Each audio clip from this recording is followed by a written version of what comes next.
Hey everybody, Midwest Picker here.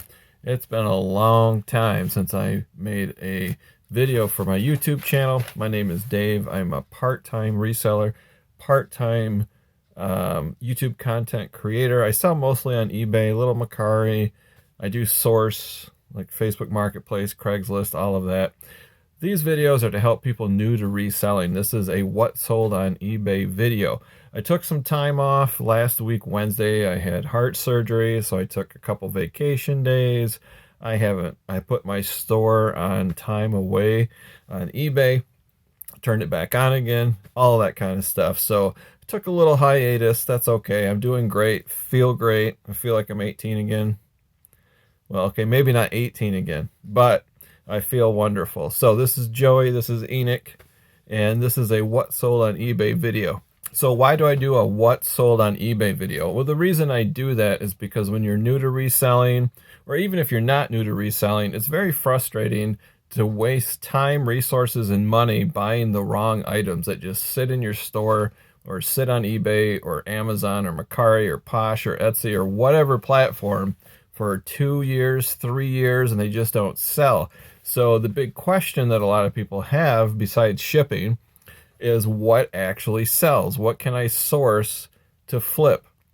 Older I get, the quicker I want the flips to happen. I don't have patience for items sitting in my store for 2 or 3 years.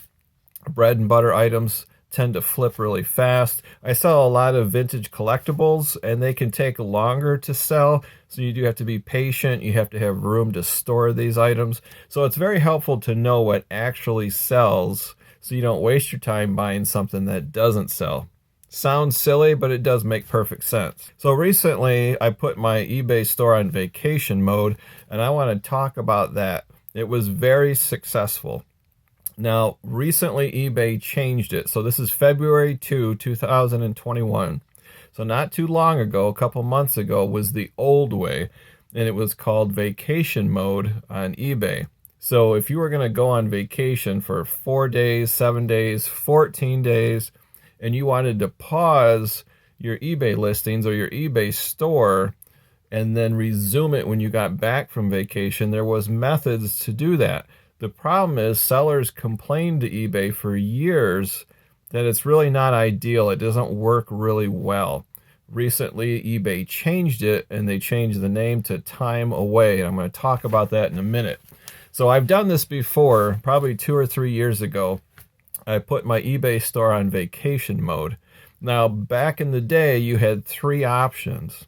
Option number 1 was for eBay to hide all of your listings. So you would give eBay a time frame, say January 1 to January 5, and they would hide your listings. Nobody could see them.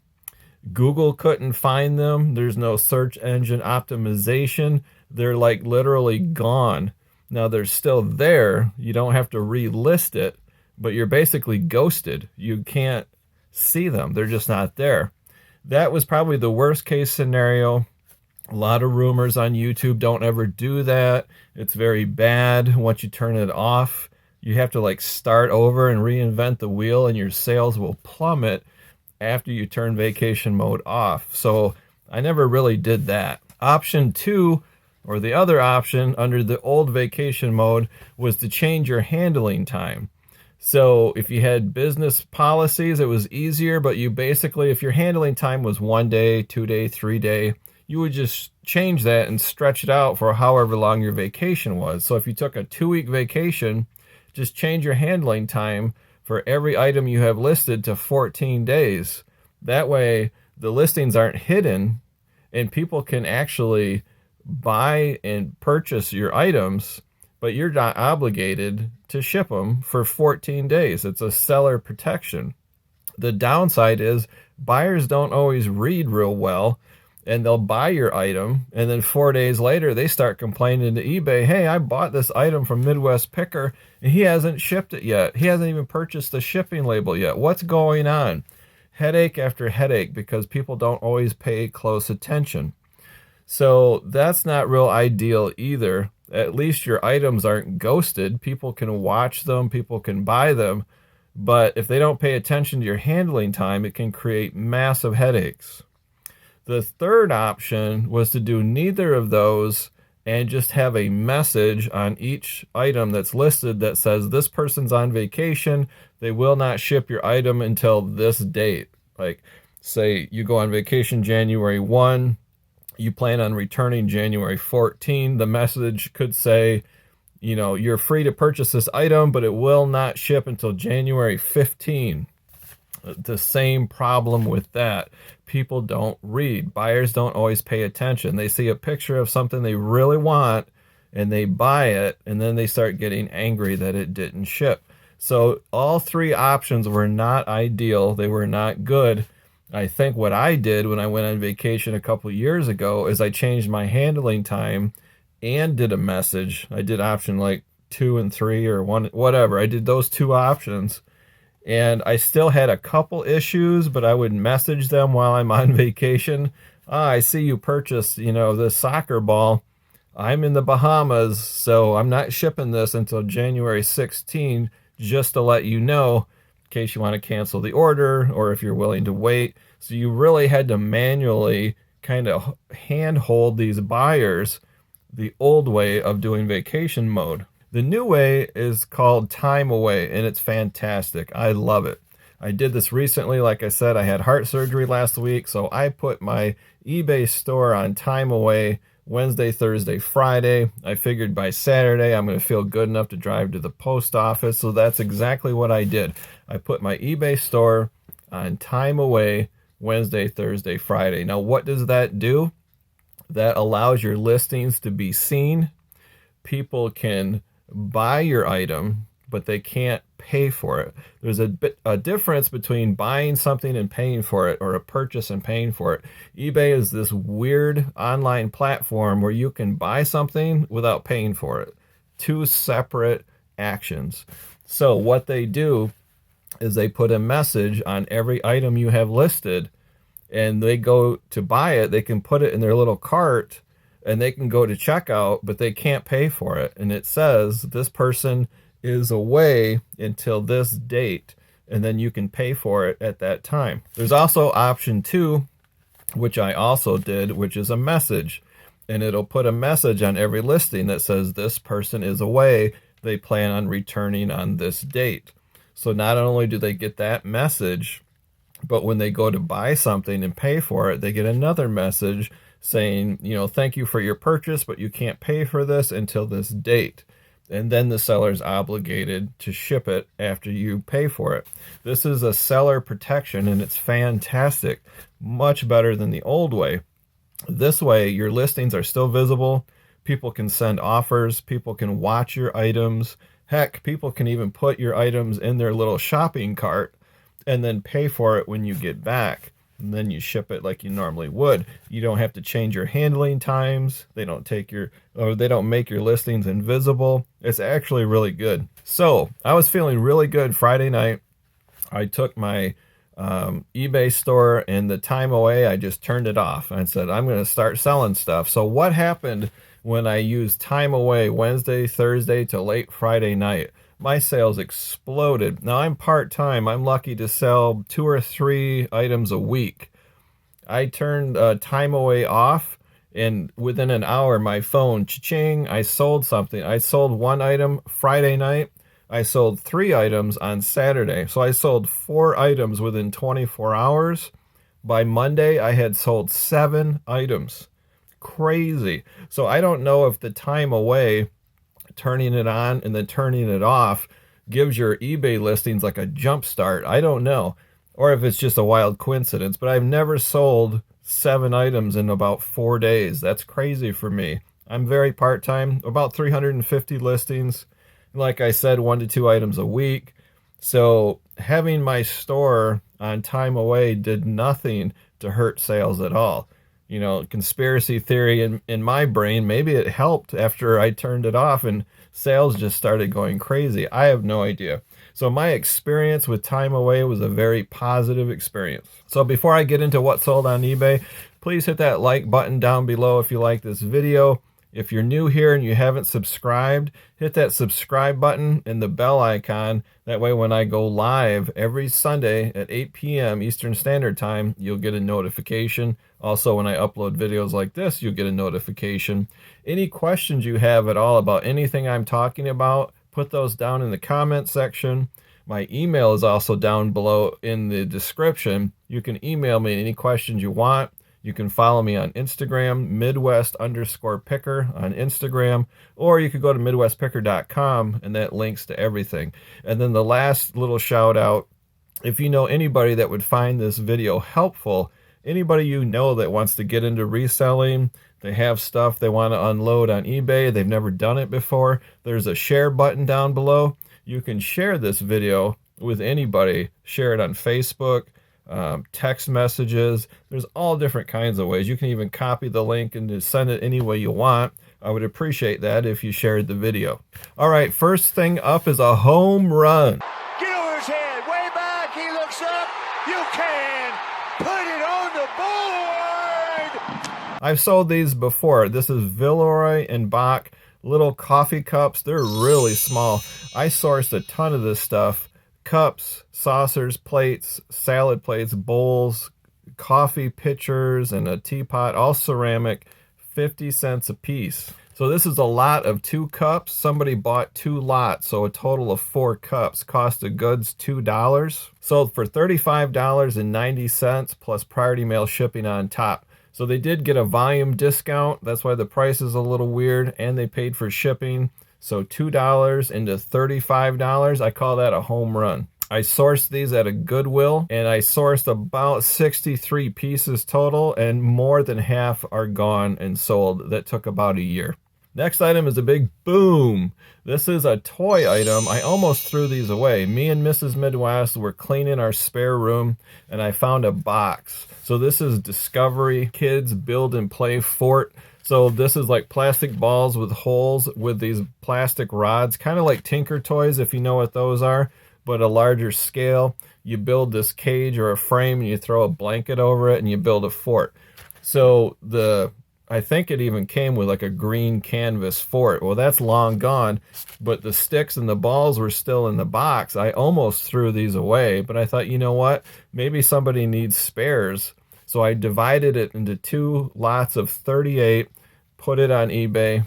They were $19.95 for half of it, or a lot of 38. This guy sent me an offer. He wanted to buy both lots for $10 a piece, so $20. I said, no, I can't go that low. It's listed for $19.95. I said, I could take $15 a piece if you buy 2 of them. And then he was concerned about the shipping. Even though my description said I'll combine shipping for multiple purchases, when he did the math, it was like $60. I said, no problem. You send me an offer for $15. I will send you an invoice. Don't pay for it yet. And on the invoice, I'll change the shipping to $9.95 out the door. He was super excited, sent me the offer. I sent him the invoice. He paid right away, and they went out. So $39.95, my cost of goods, free. I don't even know where this came from. It was garbage. I almost threw it away. So don't throw that stuff away. If you're cleaning your house and you find like old Monopoly game board pieces, like houses and hotels, the little pewter dog and hat and all that stuff, that's not junk. That's not garbage. People need those replacement parts. Tinker Toys, Lincoln Logs, any building sets you can think of, don't ever throw them away. Most of them are very lightweight, can go first class shipping. Just do a quick search on eBay. You'd be amazed the prices people will pay. This one is I call a not bad. I got this at Goodwill. Cost of goods was about $5. This is a Viewpoint brand color slide digital converter. So if you're young and you don't know, back in the day when people took photographs, you had 2 choices. You can get a paper printout when you brought your film negatives, or you brought your film to be developed into a negative. They would either print it on paper for pictures, or you could have color slides. Color slides would go in a projector. You'd show it on a big screen. I don't think very many people do that anymore. So this machine will convert your color slide. It'll convert it to a digital file so you can save it on your computer. This sold for $24.95 plus priority mail shipping on top. This next one is It's okay. It's not bad. I've started selling cosmetics, HBA items, cost of goods, $3 or $4. I don't remember. I got this from a Marshall store. If you don't know what that is, it's a discounted store, kind of like TJ Maxx. They have all kinds of stuff, clothes, shoes, makeup, HBA, you name it. Me and Mrs. Midwest, we were out shopping, Auburn Hills, Michigan, Christmas shopping. She went to the clothes. I went to the makeup. That's right. That's right. And Joy likes to tease me about that. I'm going to tease him about having small ears. So I went to the makeup section, and I went to the bar soap and the face cream and all that stuff. Really cheap items have the red price tag. It's like a clearance item. So I bought a whole bunch of stuff. And like I said, this one. So I listed this for 24. And oh, what happened to my light? Hold on 1 second. The light that makes me look tan just randomly shuts off. I don't know why. It's a ring light, and this is amber brownish, gives me a little bit of a glow.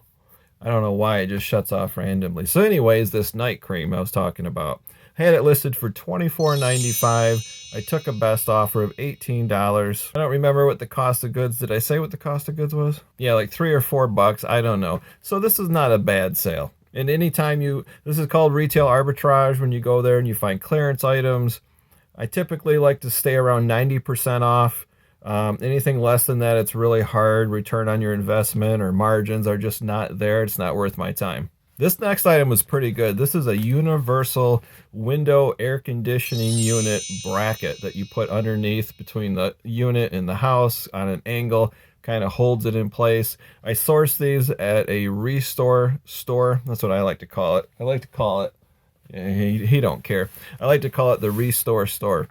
Cost of goods was about $8 per box. So not too shabby, a little expensive. So this lot of 2 sold for $39.95 plus priority mail shipping on top.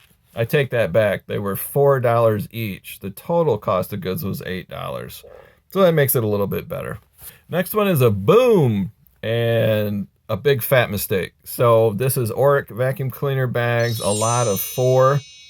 Remember that in 2 minutes. Mother-in-law gave these to me for free. She gave me 7 Oric vacuum cleaner bags, brand new, out of the package.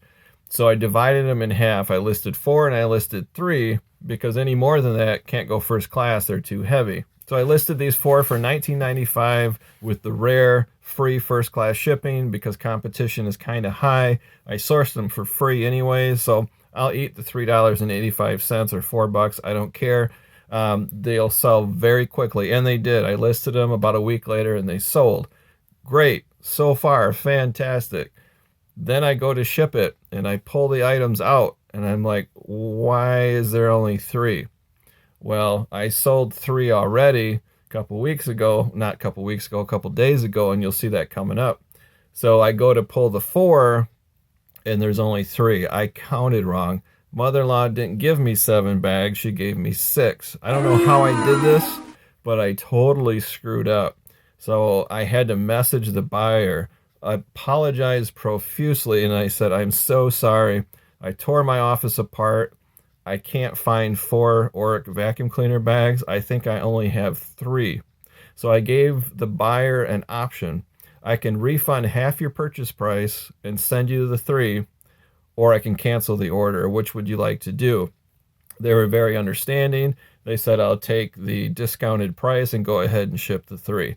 So I went ahead and processed the order, packaged it up, put it in my little bag to go to the post office, went back online, and I discounted or refunded half their purchase price. If you don't know how to do that, put a question down in the comments or email me. I can talk you through how to do that. I'm on managed payments, so it's a little bit different than going to PayPal and refunding their money, but it's not hard at all. It's super easy. The buyer was very happy. I don't know if I got a positive feedback yet or not, but we'll see. That's how I handled that screw up. This next sale item is an okay item. This is a Fiskars crafting expansion pack. It's just 3x3, real thin, a little tiny thing, weighs like 2 ounces. I don't even know what it is. Doesn't matter because it's got a UPC code. I can scan it with my eBay app on my smartphone, look it up on eBay, do some quick research and figure out what it is and do the comps. Listed it for $8.95. sold for my asking price. I sourced these from a Salvation Army for 50 cents a piece. I think I bought about 8 of them. This is another rare free first class shipping because with the padded envelope, this is like 3 ounces, super inexpensive. So $8.95 minus $3.50, cost of goods 50 cents. Not bad. I made a couple bucks. Next item is a boom. Not a home run, but a boom. So this is ephemera. So I bought a huge ephemera lot from Mr. Buys a Lot. And what my cost of goods is, I can't even remember. Maybe $125 for this big 25-pound box of ephemera, most of which I have not listed yet. So well over 100 pieces. So my cost of goods for each individual piece of ephemera, I don't know, maybe $1.25. I don't even know. So this is a 1959 booklet on Air Force aircraft. This came included with a model kit by Monogram. So I don't know what the model is, doesn't matter. Could have been a B-52 bomber or something like that. But they would include this little booklet and it'd have pictures of all the current Air Force fighter jets and bombers and all that stuff. So people collect these vintage old models, especially from the 1950s. Many times the extras like this little booklet are missing. This sold for my full asking price, $26.50, was free first class shipping. That's just a little bonus to make it sell faster. This little baby, I sandwiched it between 2 pieces of cardboard, put it in a padded mailer, $3.85 to ship it. I don't care. Cost of goods is $1. Sold for $26.50. I think that's a pretty awesome deal. So if you see anything like this, if you're in an estate sale, garage sale, whatever, and you see manuals for model kits or a manual for a video game, especially the old color ones before they went to black and white and ruined everything, any kind of manual, a manual to a Sony Walkman, a manual to a microwave oven, it doesn't matter. Super lightweight. You can get them for almost free. There's always somebody out there looking for that, and they will pay good money for it. Now, this is a vintage collectible. It's from 1959, and it's in great shape, so that's why I got such good money for it. But if you see old, like, pamphlets, cookbooks, restaurant menus, don't ever throw that stuff away. There's somebody out there that wants it. All right, next one's another boom. So this is 3 Oric vacuum cleaner bags. These sold first. Before the fiasco with the 4, they sold for $15.95. Cost of goods $0. Thanks again, mother-in-law Tracy. This next one's kind of dumb. This is soap made out of goat's milk. It's not a dumb item. It was just a dumb purchase. So I kind of wanted to experiment. I know discontinued soap and HBA items and cosmetics and perfumes sell very, very well. This item was not discontinued. It's just kind of hard to find. So I went to a big box grocery store, like a super Walmart type of store, and they had all these exotic soaps, and this was on sale, 2 for $5 or something like that. So I looked up comps, and they're like, $12 to $14. I wouldn't do this again. It was like an experiment, like I said. It didn't do too bad. It was $12.95. I put it on sale, and it was $11.01. And free first class shipping, so I made a couple bucks. I learned my lesson. Just wait. If you go to a dollar store, a discount store, a junk store, you might find these items that are discontinued. Also, estate sales are fantastic. Almost nobody goes to the bathroom in an estate sale. I don't mean use the bathroom. I mean walk into the bathroom at an estate sale. You will find old soap that's still brand new in the package, hairbrushes in the package, perfumes, shampoos, little hotel soaps, all that kind of stuff. If it's vintagey and old, people will pay good money for it. So when I do go to estate sales, I always walk into the bathroom and look in the drawers and the cupboards and all that. Just be real quick about it. I saw somebody, and I think it was Noelle, Farm Girl Scavenger, I think, that sold pink toilet paper still brand new in the package from the 1980s. Maybe it wasn't Noelle, I'm not sure. But you think to yourself, who in the heck would buy toilet paper? Well, of course it's brand new in the package. And back in the day, it would be pink and yellow and green and all these weird colors. I don't know that people collect it. But in Hollywood and New York, if they're filming a TV show that takes place in the 60s or the 70s, they're going to want stuff like that. And they could probably have the prop department make those things. But a lot of times producers, production assistants, they'll go on eBay and they'll look for this stuff and they'll buy it. So if you find anything, especially brand new still in the package, definitely grab it and buy it. So that's my What Sold on eBay video. I hope you enjoyed it. Every Sunday I go live, 8 p.m. Eastern Standard Time. Join me there. I talk about what's sold. I do trivia. Sometimes I eat obnoxious, gross food and do a food taste testing. And if I do trivia, I give away prizes. It's just always random and fun. Sometimes Mrs. Midwest will join me. So if you like the video, again, guys, give it a thumbs up. Comment down below. Subscribe if you haven't subscribed. That's it. Until next time, we'll see you.